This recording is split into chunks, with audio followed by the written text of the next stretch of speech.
So you should all almost or already have your copy of Team Brass book. We're going to use this book to go through and learn how to play your instrument. We're going to start on either page 2 or page 4, and if you turn to your page, you'll see that we have our music notes, and I'm going to teach you how to read your notes. At the top of the page, you should see 5 lines. This is where we learn what note to play. So depending on if the note is on a line or on a space. So people that play trumpet and cornet and tenor horn and baritone, euphonium and French horn will read from a treble clef. Now the treble clef is at the start of the line, of every line that of music that you play. And you'll recognise it as being a music sign. It's also called the G clef because the clef heart runs through what we call the G line. To know what note to play, we're going to use the rhyme, every good boy deserves football. And that works from the bottom line as every, so that note there is an E. Then the next line is a good, which is a G. And then boy is a B, that's the middle line. And then the fourth line is deserves, which is a D. And then the top line is a football or fun or food. Anything else beginning with F, and that's an F. For the spaces, we use the word face. So the bottom space is an F, the second space is an A, the next space is a C, and the top space is an E.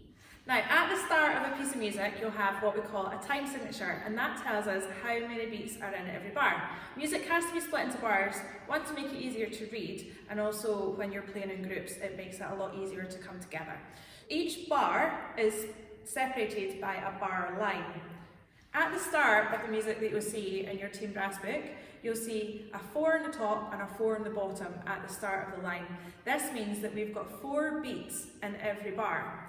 Now, a beat can be fast or slow. It doesn't need to be a certain length, as in a second or a half a second. We think about it as beats. So the music can be 1, 2, 3, 4, or it can be 1, 2, 3, 4, or it can be 1, 2, 3, 4.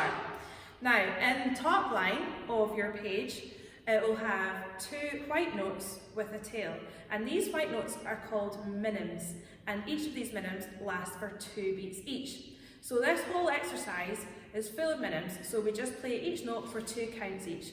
So let's start that. So we go 1, 2, 3, 4. Ta, ta, ta, ta, ta, ta, ta, ta. Then we stop. And you'll see at the end of the music, we've got a thick bar line, which is where we finish the music. So now we're going to move on to the second exercise, which you'll see we've got 3 black notes.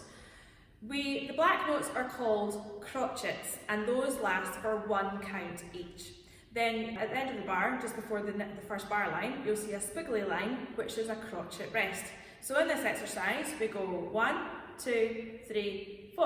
Ta, ta, ta, ta, ta, ta, ta, ta, ta, ta, ta, ta, stop.